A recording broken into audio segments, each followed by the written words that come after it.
नमस्कार दोस्तों, आज हम लोग देखते हैं फिजिक्स का चैप्टर जो कि है ध्वनि। ये इस वीडियो का सेकंड पार्ट है। फर्स्ट पार्ट हमने अपलोड कर दिया है, अगर आपने उसको नहीं देखा तो उसको भी आप देख लीजिए। चलिए आज हम शुरू करते हैं ध्वनि चैप्टर के बारे में। पिछले वीडियो में हमने पढ़ा था ध्वनि क्या होती है। ध्वनि एक अनुदैर्ध्य तरंग होती है, निर्वात में गमन नहीं कर सकती है। इसी तरह के हमने काफ़ी सारे क्वेश्चंस देखे थे। तो आज हम देखते हैं कुछ नए क्वेश्चंस इसी के। चलिए आगे बढ़ते हैं। आज का पहला क्वेश्चन है जो कि 56 नंबर से शुरू हो रहा है। अनुरण अनुरणन काल तथा हाल के आयतन के बीच के संबंध का प्रतिपादन किसने किया था? देखिए अनुरणन काल क्या होता है, जैसे हम किसी हाल में बैठे हैं, तो हाल में बैठने के बाद हमारी जो ध्वनि है, वो कितनी देर तक गूंजती रहती है। दिस इज कॉल्ड अनुरणन काल। तो वही होता है अनुरणन काल। तो इसका प्रतिपादन किया था सेबी नाम के वैज्ञानिक ने, तो इसको ध्यान रखिएगा। अगला प्रश्न, गूंजहीन हाल का अनुरमण काल कितना होता है? तो गूंजहीन मतलब जिसमें कोई गूंज ही ना हो, तो उस हाल का अनुरमण काल कितना होगा? 0 होगा, 0 सेकंड होगा। ऑप्शन नंबर ए सही है। अगला, जब सेना पुल को पार करती है तो सैनिकों को कदम से कदम मिलाकर न चलने का निर्देश दिया जाता है। ऐसा क्यों किया जाता है? देखिए एक घटना होती है जिसको बोलते हैं अनुनाद, रेजोनेंस। इसमें क्या होता है, जैसे हम कई सारी ध्वनियां एक साथ निकले, तो सभी के कंपन की दर सेम हो जाए। मान लो 10 लोग अगर आवाज कर रहे हैं, तो सबके कंपन करने की दर सेम हो, मतलब जितनी तेज पहला व्यक्ति जिस लय से बोले, वैसे ही सारे लय से सारे व्यक्ति बोले। इसी को बोलते हैं, इसी को क्या बोलते हैं? अनुनाद बोलते हैं। यानी जब सबकी आवृत्ति सेम हो जाए।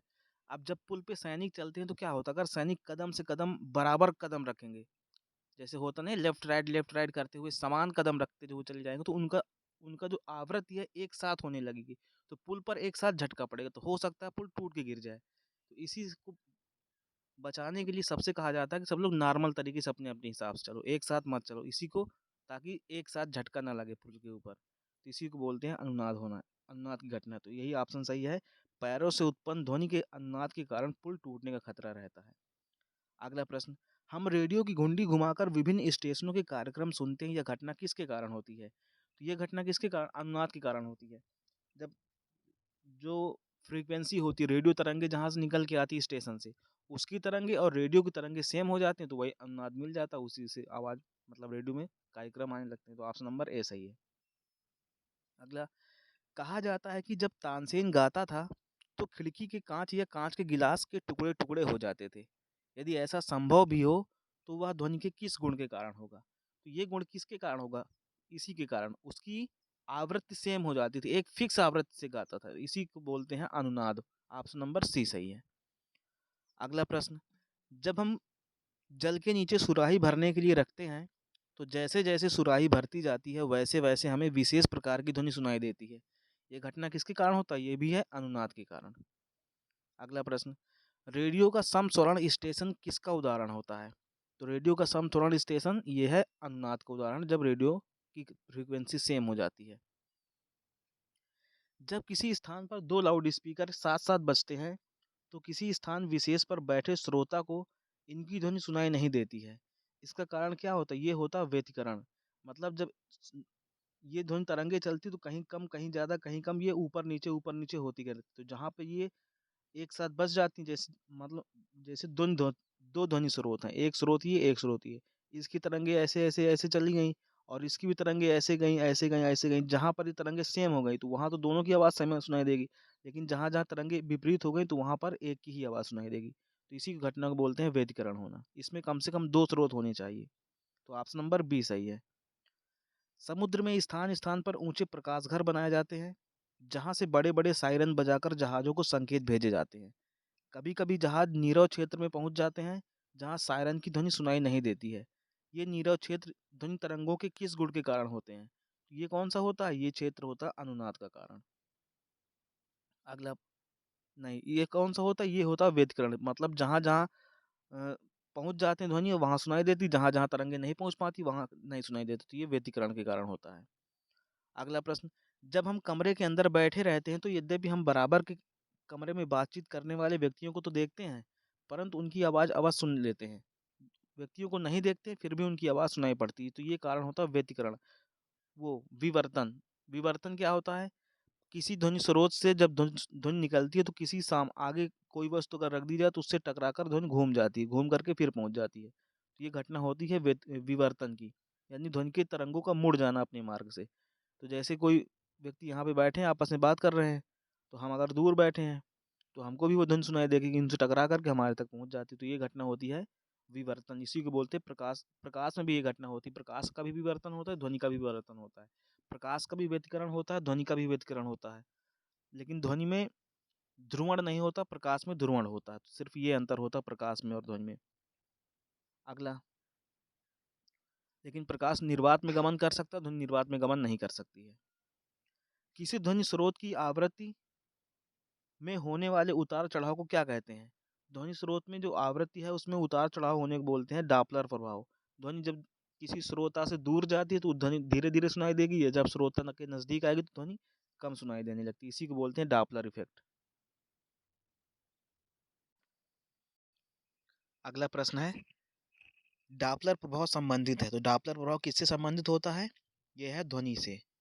जब स्रोत से ध्वनि दूर जाती है तो श्रोता को, यानी देखो जब दो दो चीजें हो, एक स्रोत हो एक श्रोता हो, तो श्रोता से अगर स्रोत दूर जाएगा तो ध्वनि की आवृत्ति कम होती जाएगी, उसको ध्वनि कम सुनाई देगी। या फिर श्रोता स्रोत के नजदीक आ जाए तो उसकी आवृत्ति बढ़ती जाएगी। या फिर श्रोता से या फिर स्रोत से श्रोता दूर चला जाए तो भी उसकी आवृत्ति घटती जाएगी। तो ये होता है डॉपलर इफेक्ट। इन्होंने कहा था जहां पर से ध्वनि निकलती है अगर उससे दूर जाओगे तो ध्वनि कम सुनाई देगी, नजदीक आओगे तो ज्यादा सुनाई देगी। सिंपल सा यही घटना कहलाती है डॉपलर इफेक्ट।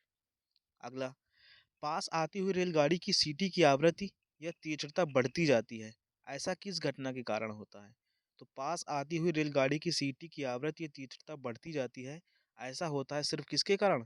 डॉपलर प्रभाव के कारण। ऑप्शन नंबर बी सही है। आर्द्र वायु में ध्वनि का वेग शुष्क वायु की तुलना में अधिक होता है, क्योंकि आर्द्र वायु में क्या होता है, उसमें शुष्क वायु की तुलना में घनत्व क्या हो जाता है, ज्यादा होता है, क्योंकि नमी युक्त वायु का घनत्व ज्यादा ही होता है ना।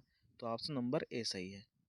अगला प्रश्न, निम्नलिखित कथनों में से कौन सा सही है? ध्वनि का वेग माध्यम की प्रकृति पर निर्भर नहीं करता है। नहीं करता है, प्रकृति अगर निर्वात हो तो माध्यम माध्यम जैसा होगा वैसी ध्वनि होगी। ठोस में ज्यादा, द्रव में कम, गैस में और सबसे कम। गैसों में अधिकतम तथा द्रव में न्यूनतम होता है, ऐसा भी नहीं है। ठोसों में अधिकतम तथा द्रव में न्यूनतम, ऐसा नहीं है। ठोसों में अधिकतम और गैसों में न्यूनतम, हाँ सबसे कम होता है गैसों में और ठोसों में सबसे ज्यादा होता है ध्वनि का वेग। अगला प्रश्न, निम्नलिखित कथनों में से कौन सा एक सही नहीं है? गैसों में ध्वनि तरंगों की प्रकृति अनुदैर्घ्य होती है। ध्वनि तरंगे अनुदैर्घ्य होती ही है, उसमें क्या सही है? दूसरा, 20 हर्ट्ज से कम आवृत्ति की तरंगे पराश्रव तरंगे होती है। नहीं, ये होती हैं अपश्रव्य तरंगे। 20 हर्ट्ज से कम की अपश्रव्य तरंगे, 20 हर्ट्ज से 20,000 हर्ट्ज के बीच श्रव्य तरंगे, और 20,000 हर्ट्ज से ऊपर पराश्रव्य तरंगे। तो ऑप्शन नंबर यहाँ पर बी सही है। वो बी सही है क्योंकि बी सही नहीं है ना, क्योंकि पूछ रहा सही नहीं कौन सा है, तो ऑप्शन नंबर बी सही नहीं है। अगला, निम्नलिखित में से किस एक प्रकार की तरंग का प्रयोग रात्रि दृष्टि उपकरण में किया जाता है? तो रात्रि दृष्टि उपकरण के लिए हम लोग अवरक्त तरंगों का उपयोग करते हैं। अवरक्त तरंगे मतलब इनको देखो, रेडियो तरंगे तो ध्वनि तरंगे, सूक्ष्म तरंगे बहुत सूक्ष्म तरंगे होती, जैसे जो रेडियो तरंगे आती हैं या फिर जो टेलीविजन में यूज की जाती हैं। अवरक्त किरणों से हम लोग दृश्यता देखते हैं। अगला, निम्नलिखित में से किस एक में ध्वनि की चाल सबसे अधिक होती है? तो सबसे अधिक ठोस में होती है। ठोस कौन सा है? लकड़ी। अगला, एक जेट वायुयान मैक के वेग से हवा से उड़ रहा है। एक वायुयान 2 मैक के वेग से हवा में उड़ रहा है। जब ध्वनि का वेग 332 मीटर प्रति सेकंड है तो वायुयान की चाल क्या होगी? तो देखिए, मैक संख्या बराबर होता है, मैक संख्या बराबर होता है, ये होता है वायुयान की चाल बटे में ध्वनि की चाल।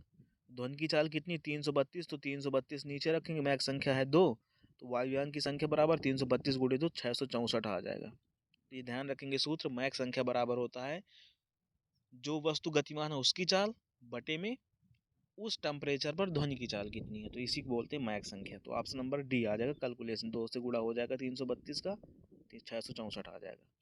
अगला प्रश्न, लगभग 20 डिग्री सेंटीग्रेड के क्रम पर किस माध्यम में ध्वनि की गति अधिकतम होती है?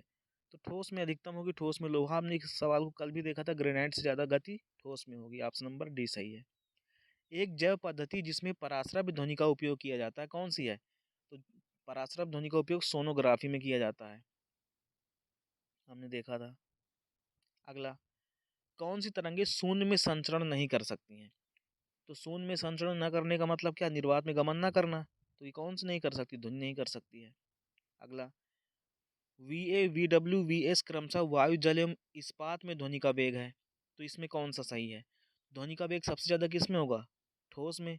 ठोस मतलब इस्पात। इस्पात वाला कौन सा? VS। तो VS सबसे ज़्यादा, फिर उससे कम द्रव में, उससे कम गैस में। तो ऑप्शन नंबर ए सही है। सबसे ज़्यादा ध्वनि की चाल ठोस में होती है, उससे कम द्रव में होती है, उससे कम गैस में होती है। ध्वनि तरंगे नहीं चल सकती, कहाँ नहीं चल सकती हैं? ठोस में, द्रव में, गैस में। कहाँ नहीं चल सकती ध्वनि तरंगे? नहीं चल सकती हैं, निर्वात में नहीं चल सकती हैं। ऑप्शन नंबर डी सही है। वह उपकरण जो ध्वनि तरंगों की पहचान तथा रुजुरेखन के लिए प्रयुक्त होता है, उसे हम क्या कहते हैं? उसे हम रडार कहते हैं। रेडियो डिटेक्शन एंड रेंजिंग, है ना। सोनार का यूज तो करते हैं, लेकिन सोनार का यूज हम समुद्र संचालन में करते हैं। ये प्रश्न है कि वह उपकरण जो ध्वनि तरंगों की पहचान तथा रुजुरेखन के लिए प्रयुक्त होता है, वो इसे बोलते हैं रडार। रडार से हम लोग पहचान करते हैं।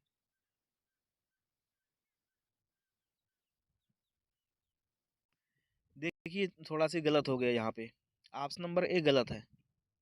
रडार का यूज हम करते हैं जैसे अंतरिक्ष की वस्तुओं का पता लगाना है, तो वहाँ पे रेडियो डिटेक्शन एंड रेंजिंग, वहाँ पे ध्वनि तरंगे नहीं भेजी जाती, दूसरी तरंगे भेजी जाती। यहाँ पे हम सोनार का ही यूज करते हैं वस्तुओं का पता लगाने के लिए। Sound navigation and ranging sonar होता है, साउंड नेविगेशन एंड रेंजिंग। तो ऑप्शन नंबर बी सही है, यहाँ पे गलत है।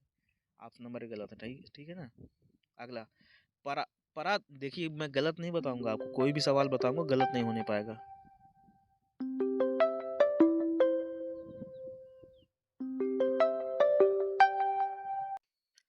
अगला प्रश्न है,